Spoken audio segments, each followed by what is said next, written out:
Green means go, and boy, did Hunter Greene go in his major league debut. The Reds have a big problem on the hot corner. Jeff and I have solutions. And we'll tell you why the bullpen stock is on the rise, except for Jeff's namesake, on today's Locked On Reds. Let's go.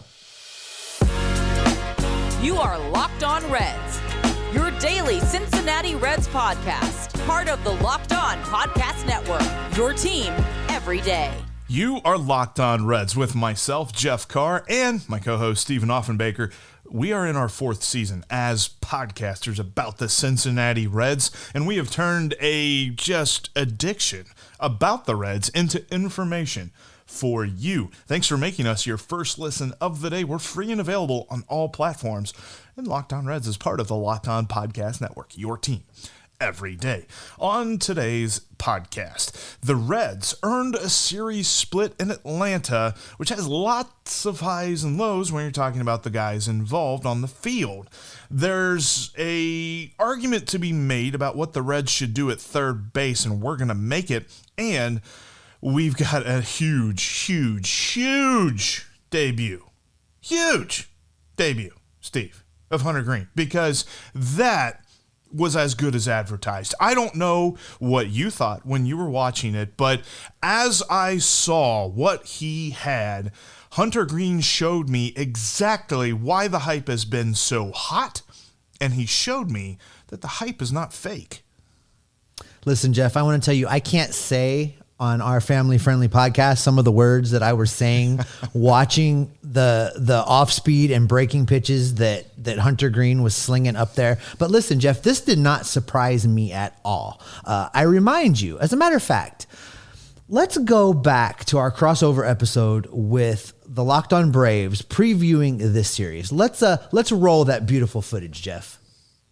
You know, I'm going to take the easy way out and I'm going to call the split, but I will make it a little bit more exciting. I'll tell you that the Reds are going to win the first game and they're going to win the last game of the series. Tyler Mahle is going to come out and pitch a great game. I do think the element of distraction and getting those rings and reliving that win is going to take a little bit of the adrenaline out of actually playing the game. And I think the Reds will capitalize on that on opening night. And then I think Hunter Greene's going to come out in the final game of the series and talk about adrenaline. He's going to just be blowing that ball by people. I think the hitters are going to have a hard time timing him up. I think he's going to get a lot of weak contact, foul tips, things like that as people just try to catch up to that fastball that's coming up there. So I think the Reds win the first and the fourth game. I think we get a split out of this deal. I do tend to agree with your evaluation of the bullpen. I think that the Braves will probably get to both Vladimir Gutierrez and Reiver Sanmartin a little bit as they start to work things out. And we'll get into the Reds bullpen, which means that Jeff Carr will see his favorite guy, Jeff Hoffman, early and often. So that gives you at least 2 wins right there. All right. Not only did I predict a series split here with the Atlanta Braves, but I even got right the games that the Reds were going to win. And in that clip, as you just heard, I said I believed in Hunter Greene, that Hunter Greene was going to go out and get the Reds a win, and that's exactly what he did. He was phenomenal, Jeff. It was amazing. He was poised. He was in control. He was unafraid, and he was not intimidated one little bit by that Atlanta Braves lineup. Now, listen, I know 4th and 5th inning, things kind of came off the rails just a little bit. He gave up a couple home runs, gave up 3 runs in his 5 innings pitched. But listen, they were trying to get him the 5th inning to get him the win. That's what David Bell was trying to do. The Reds had a lead. The Reds had the ability to hang with him a little bit longer, and it gave Hunter Greene the ability to kind of relax and just groove the ball up there. So am I worried about the home runs? No. We've said all along that Hunter Greene's not going to be perfect. We've said all along that Hunter Greene's going to have moments where he looks like a rookie. But in the grand scheme of things, he was simply phenomenal. Yeah, and look, you can talk about the box score all you want. Here's what I know. His stuff was sick. You're talking about the fastball that everybody said was flat. I didn't see that thing stay flat one time. It was moving all over the place. It had rise, it had run, it had a little bit of droop sometimes, I thought. And then you're talking about a slider that is a wipeout slider. We talk about wipeout sliders when you look at like Tony Santion and things like that. I'm pretty sure that thing starts at your knees and ends up in the dugout. Like, that is a crazy breaker. Austin Riley's still trying to figure that out from the first at bat whenever he swung, and the ball was already like in the left-hand batter's box. It was a phenomenal pitch. I just can't imagine what it's like to stand in the batter's box and have that coming at you, trying to figure out what you're supposed to do with that. And as a matter of fact, even the technology couldn't figure out what to do with it. If you heard on the broadcast and saw some of the tweets from C. Trent Rosecrans, the automatic detection system was confused. It had no idea what Hunter Greene was throwing because his changeup looked like a four-seam fastball. It was old-fashioned. Everybody was having to look at the pitch and figure out what it was. The automatic software could not tell what Hunter Greene was dealing.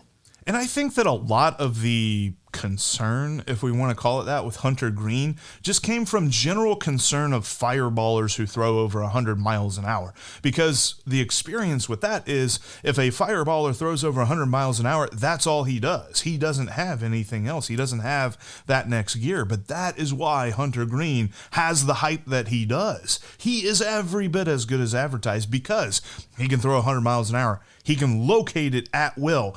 It moves. And he can mix in some braking stuff and some off-speed stuff that he also has control over. They were talking about how much work he put in on that changeup during the offseason. You saw it.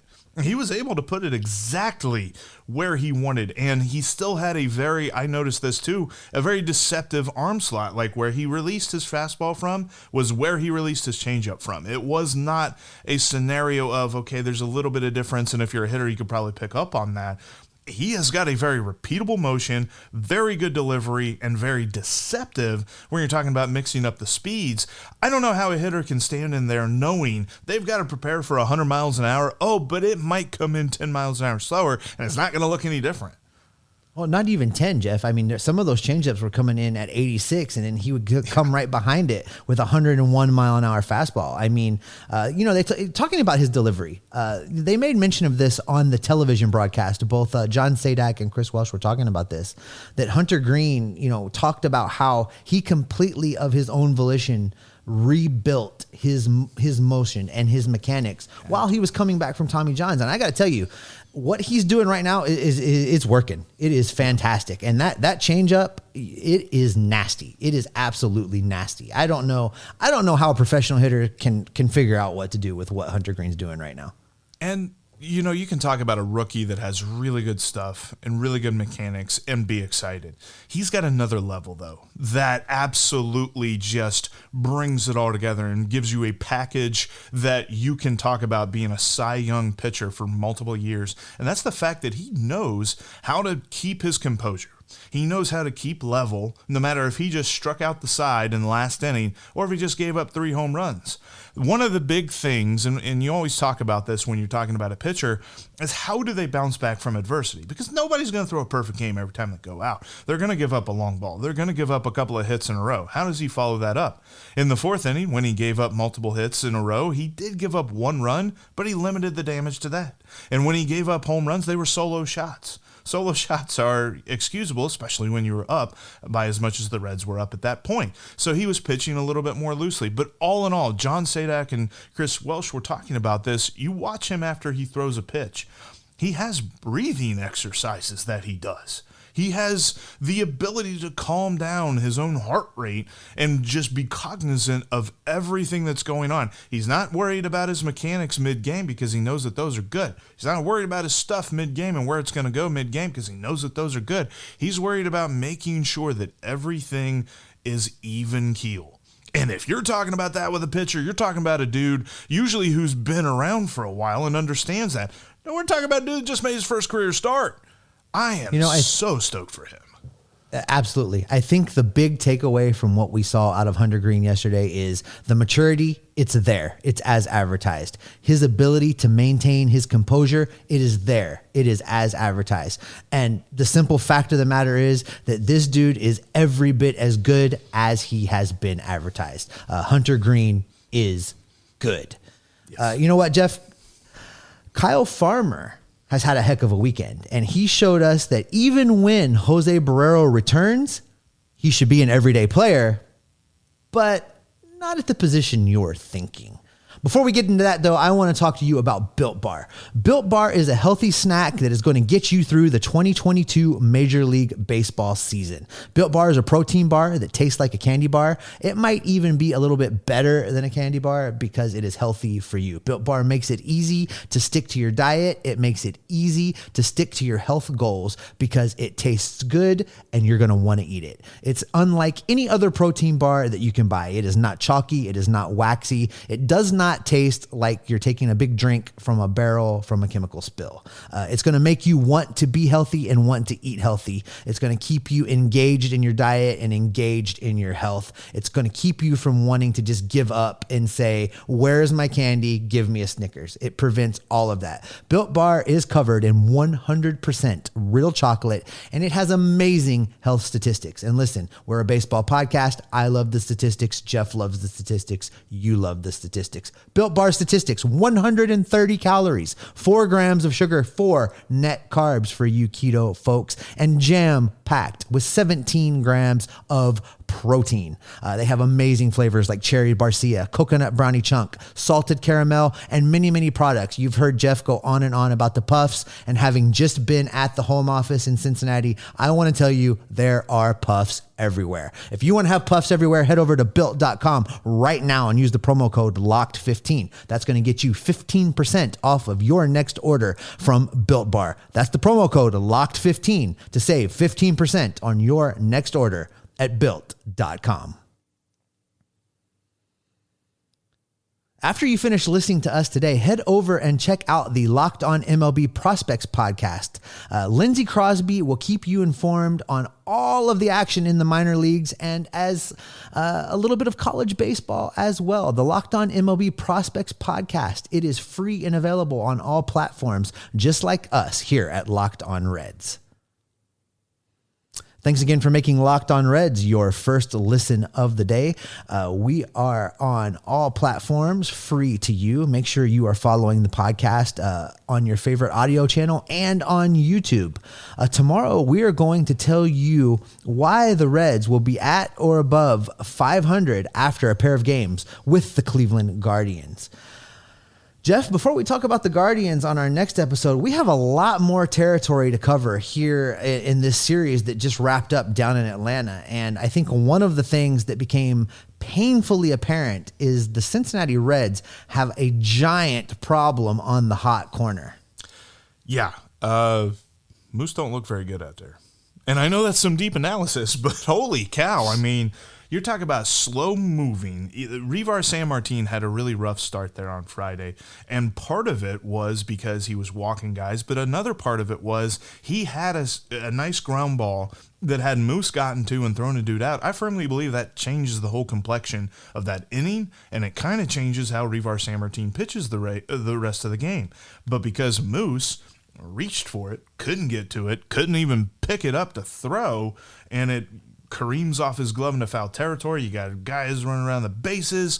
I just look at that and I say, that's rough. Then you see him on the base paths, almost gets thrown out on a line drive to right field, and he was still halfway between first base. Like, I watched that replay again. I'm like, where was he? Was he like trying to go back to first because he thought the right fielder was going to catch it? No, he was halfway between first and second, and he still almost gets thrown out at second base for a force out.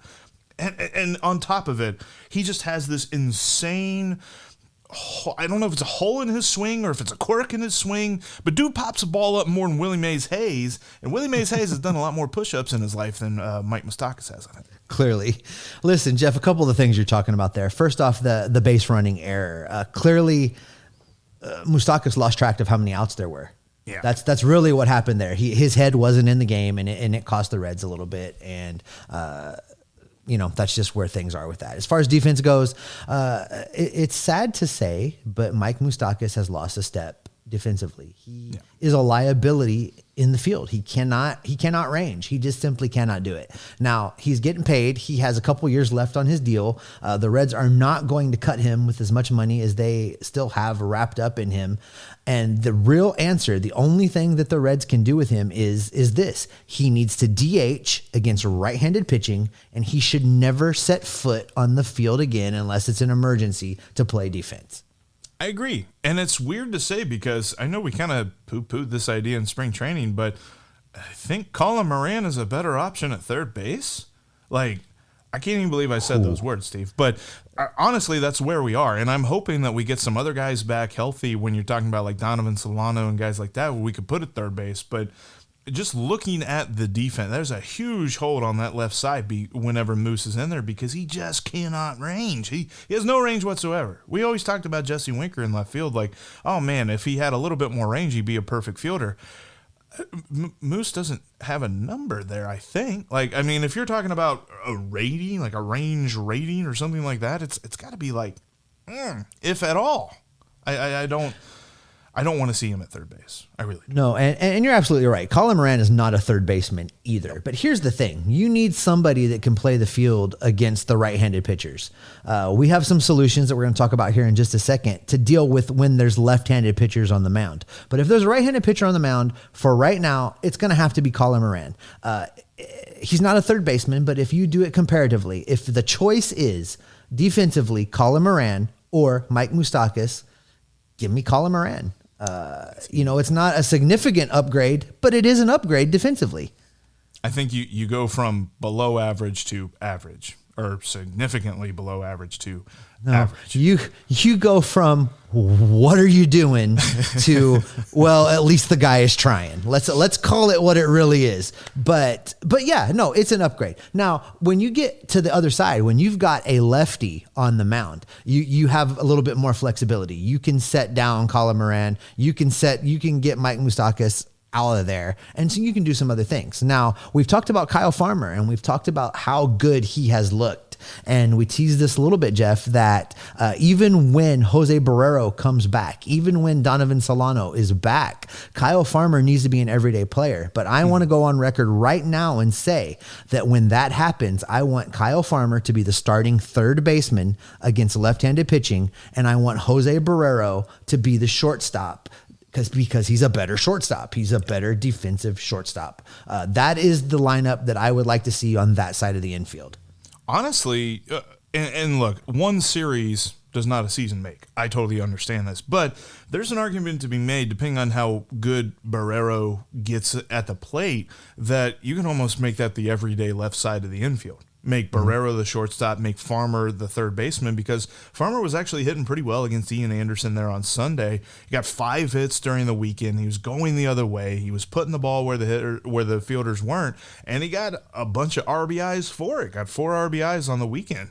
Like, I loved the performance that we got from Kyle Farmer at the plate, and seeing as good a shape as he is in, and the fact that he looks as though he has gone absolutely crazy with the idea that he's going to be an everyday player. And we have talked about to no end that we want him to be a super utility. We want him to be that guy off the bench.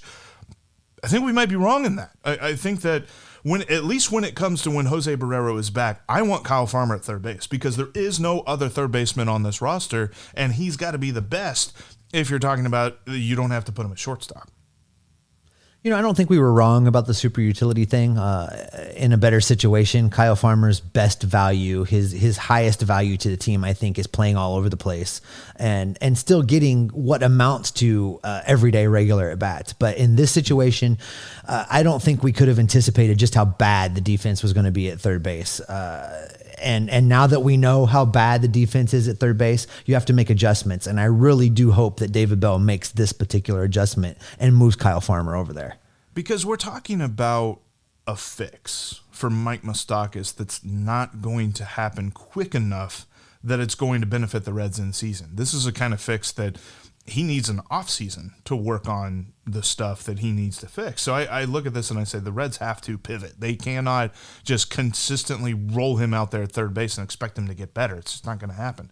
I want to see that change, and with Kyle Farmer, with Jose Barrero coming back from the IL, which that's still weeks away. So there's obviously that time in between where Colin Moran and hopefully Donovan Solano comes back soon, that he can start filling in there as well, that we don't see Moose on the field at all.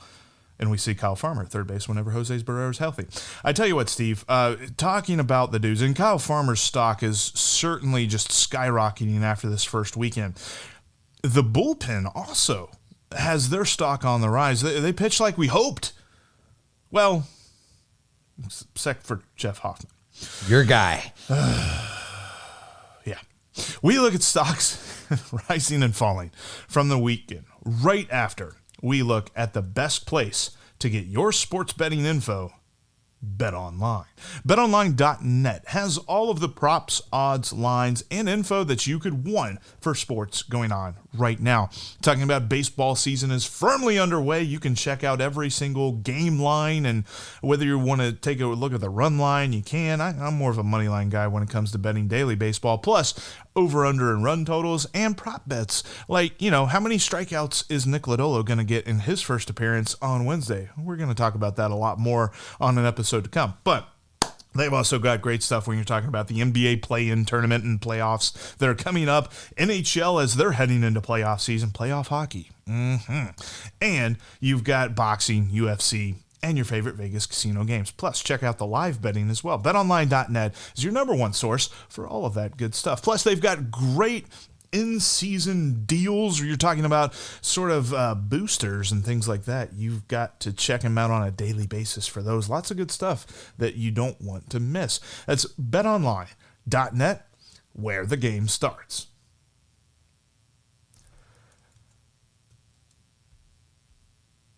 Make sure that you're following us on Twitter at S. Offenbaker for Steve, at Jeff Carr with 3 F's for me. And you can follow the show at Locked On Reds. You can also follow us on Instagram, Locked On Reds Instagram. And, of course, right here on YouTube. Thanks for watching us, and make sure that you're following everything that we've got going for you. And, Steve, I want to look at the rest of the weekend, but there was a lot that kind of went on, so we'll speed it up a little bit. We'll do our 3 up, 3 down, and we'll start with 3 up. And, obviously, the first biggest thing, the most important thing that we got to talk about in this 3 up, 3 down segment is the bullpen. The bullpen looked good. Well, we'll talk about Jeff Hoffman in a minute. But we're talking about the major league debuts of Daniel Duarte and Alexis Diaz looking awesome. Tony Santillan looking awesome. Plus, the way that David Bell kind of used Tony Santillan, he didn't just slot him in the ninth.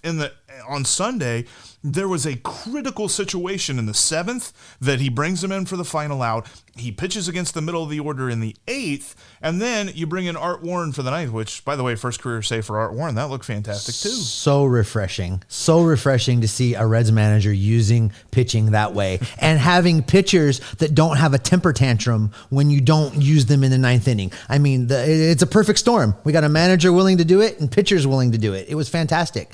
This is how the bullpen has to be managed for this Reds team to be successful. You get the best pitchers with the best matchups at critical times in the game, and that's not the 9th inning. That's the 6th. That's the 7th. That's the 8th, as you just alluded to, and it worked out great for the Reds. Tony Santillan is a scary, scary dude. I love it. I have all the faith in the world in him. When I see him coming out of the bullpen, I think he's coming in and nailing it down, no matter what inning it is. I love it. I love what he is bringing. I love seeing Art Warren get that first save. It's amazing to me that of all the pitchers last season that got a save for the Cincinnati Reds, Art Warren was not one of them. Right. It was great to see him out there. It is so refreshing to see these young arms that have been coming up through the Reds farm system come out and have success, not against the Pittsburgh Pirates, not against the Baltimore Orioles of Major League Baseball. This is the defending world champion Atlanta Braves, and they went out there unafraid and they took care of business, and I am there for it.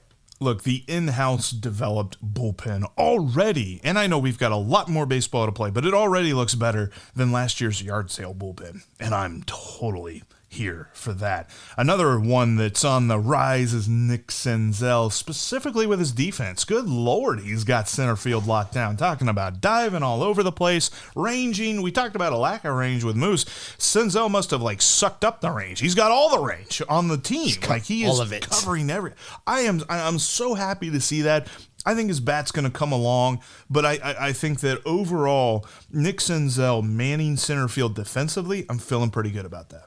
Oh, I am too. And it's been some great, there's been some great content on the broadcast about how the new PitchCom system is helping Nick Senzel be able to position himself and make breaks on the ball. And I think we saw that a few times during this Atlanta series. Now, I'm also going to be honest. I'm going to tell the truth that every time he lays out for one or gets near the outfield wall, I'm having a little bit of a heart attack. I'm having a little stroke every time because I want for Senzel so badly to have a healthy 150 game season. I want that for him.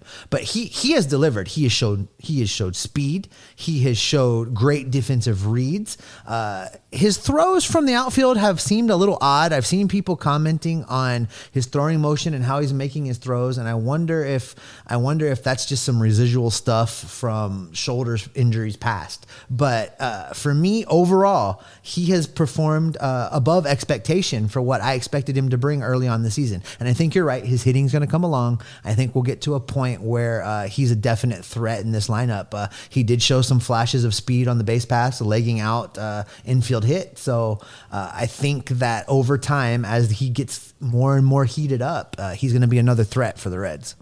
He is 100% healthy. There's no doubt about that, at least as of Monday, April, what is it, the 11th, something like that? Yeah. Third up, and this is not in order of importance, obviously, but third up is Tyler Stephenson. Tyler Catcher Stephenson, whole package. We're talking about hitting. We're talking about behind the plate, defense, everything. He's just looking really good to start the year. He got his first home run on Sunday. He's only the second Red to hit a home run. What happened to the days of the Reds can only score when they homer, Steve? We'll have to talk about that on another day. But Tyler Stephenson as a whole, looking really solid there in the lineup. I know he's batting fifth right now. I wonder if there might be some discussion as to how that might change. One series, probably not enough to make a decision that way, but I think it's worth looking into as we move through the Guardians pair of games and as we head out to LA. But overall, absolutely what I want to see from Tyler Stephenson. And you know, not just offensively, Jeff, his defense and the way that he has handled this young pitching staff, I think is very admirable. And I think we should talk about it for just a second. You know, Reiver Sanmartin got roughed up a little bit. He did not have a great outing. And I recall after a home run, before the camera could even really cut back to what was going on the mound, Tyler Stephenson was already out at the mound in Sanmartin's ear, you know, calming him down, giving him correction. And you could see the pitcher mouthing, yeah, you're right. Yeah. You know, that's what I'm here for. For this pitching staff that is got a rotation that is made up of so many young arms and a bullpen that is made up of so many young arms, you need somebody that can keep those guys focused, that can keep them collected, and can keep them confident. And I think Tyler Stephenson is the right man at the right time for that job. He certainly had a really good mentor to learn all of that from behind Tucker Barnhart. And also, too, I don't know if you've noticed this, but there have been multiple times over these first few games that I'm like expecting to see what sign he's dropping down and then remembering, oh, yeah, he's doing the wrist thing. And I'm like, where's the – oh, never mind. They're not looking for the number one anymore because he's tapping a thing into the PitchCom system, which kind of like. We'll have to get somebody on that can tell us more about all that. All right, we're done 3 up. Let's do 3 down. And we're starting, obviously, first of all, with Jeff Hoffman. I mean, come on. We've been talking about this guy all offseason. We've been talking about how, what are we going to do with this dude in the bullpen? And he comes out in his first appearance. He just confirms all of our fears. He pitches terribly. It's a beach ball if it's in the strike zone, and it normally ain't even in the strike zone. Like, what on earth are we looking for from Jeff Hoffman out of the bullpen at this point, except for the upside of he might get someone out? Okay, I'm going to give you the Aaron Rodgers here. Relax. RELAX. Listen, Jeff, here's the deal. It was one appearance, and Jeff Hoffman was not bad out of the bullpen last season. Now, we're not talking starting pitching. I don't want him anywhere near starting a game. No. But I think he has a useful long relief role on this team. One inning or one outing doesn't derail that. Now, if he consistently pitches that bad, we're going to have to revisit this conversation. But I know you're upset with him because he wears your name better. But the fact of the matter is that he can be a serviceable reliever for this team in that long swing role. Dang it, Jeff. Yeah, we're moving on. Another guy down, and this is a little bit of a bummer because I really want to see this dude succeed in a Reds uniform. And I think it's interesting that Tommy Pham has been slotted into the 3 spot in the lineup. I kind of thought maybe he'd be a little bit lower to start the season, but that's where David Bell has him. And so far, he's not been doing a whole lot. So far, it's kind of been a lot of just nothing. He's only got 1 hit. And that was he's getting on base. He's been on base in every game. So, while Pham is Bamless, he's getting on base. That's true. And I'd be interested to see if there's a reshuffling. I don't know necessarily if it's a 1-for-1 deal. Like if David Bell wants to keep a righty there in the 3 spot, maybe just switch him and Tyler Stephenson. But yeah, I'd move him down. I agree with that. Yeah, I almost like Stephenson more in like the 4 spot, but then that would require a whole Sudoku of lineup shuffling that, you know what, that's why David Bell gets paid to do it and we don't. Now that might be an interesting conversation, though, about optimal lineups. We'll have to get to that another day because we got to get to our 3rd down. And this is a little bit of a bummer because I wanted to see a better performance from him. And I know I just said that's a bummer for Tommy Pham. It's kind of a bummer for all 3 of these guys because I wanted to be wrong about Jeff Hoffman. I did. But also when we're looking at Reiver Sanmartin, the 2 starts that the Reds had, the 2 starting pitchers who didn't get their wins this past weekend, I think are very different. I look at Gutierrez, and I don't think that was a bad start at all. I think that if it were in the middle of the season, we probably would have seen him go an inning or 2 more. It's just that it happened to be at the beginning of the season. So when you look at the box score, you're like, he only pitched how long? He didn't pitch that long. That's a bad start. It's not that way at all. With Reiver Sanmartin, it's a little bit different. 5 walks is really 5 too many, but honestly, like 1 or 2 walks, I think you can get around. But 5 walks is insane. And then whenever he imploded, it didn't stop. He didn't kind of have that ability to stop the bleeding right then and there. And that's why he was only in there. He couldn't even get out of the 3rd inning. I look at him and I think that, yeah, sure, 1 start. Again, this is only his 3rd career start. So saying we know anything about Reiver Sanmartin, I would like to see maybe 1 or 2 more starts from him. But if he continues to pitch like that, the bullpen is his place to be. And especially for the fact that they only have 1 lefty in the bullpen anyway. Talking about Sanmartin, and I think you're absolutely right about Gutierrez, by the way. He pitched and he had the Reds in that game the entire time. That game was never out of reach. In fact, that game was a failure of the offense to go out there and score some runs because, I said that if they were to steal this series, that would be the game. The game that Gutierrez was pitching, that was the most winnable of the other 2 games. For Sanmartin, as our good friend Cam always says and posts the old Riverfront scoreboard animation, walks will haunt. And that's exactly what happened for Reiver Sanmartin. And, this is the first time we've seen him make a major league start against anybody other than the Pittsburgh Pirates. And I came away from it unimpressed.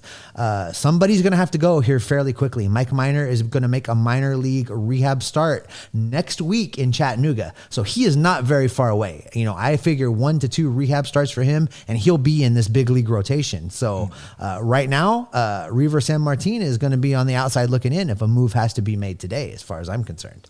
Yeah, his audition might only be for 1 more game, and he's going to make the most of it because it's going to be in L.A. And 5 walks in L.A., the Reds might lose by 15.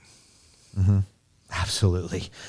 I think the big takeaway from this segment, Jeff, is that the in-house developed bullpen looks better already than last year's yard sale bullpen, and I can't wait to see more of what they have to offer. I think that's probably a great spot for us to stop for today. That'll wrap up this edition of Locked On Reds. Coming up on tomorrow's podcast, we are going to get you ready for opening day, the real opening day at home at Great American Ballpark in Cincinnati. Jeff and I are going to preview the series with the Guardians, and we will look back on some of our favorite opening day memories. Thank you so much for making Locked On Reds your first listen of the day. Now make Locked On MLB your second listen. Paul Francis Sullivan, please call him Sully, brings you his unique perspective on the major leagues, both past and present. Locked On MLB, just like Locked On Reds, is free and available on all podcasting platforms. Jeffrey, the long, cold winter is over. Baseball is returning to the Queen City. And Jeff, what can you count on from us here at Locked On Reds? You can count on us to be Locked On Reds every single day.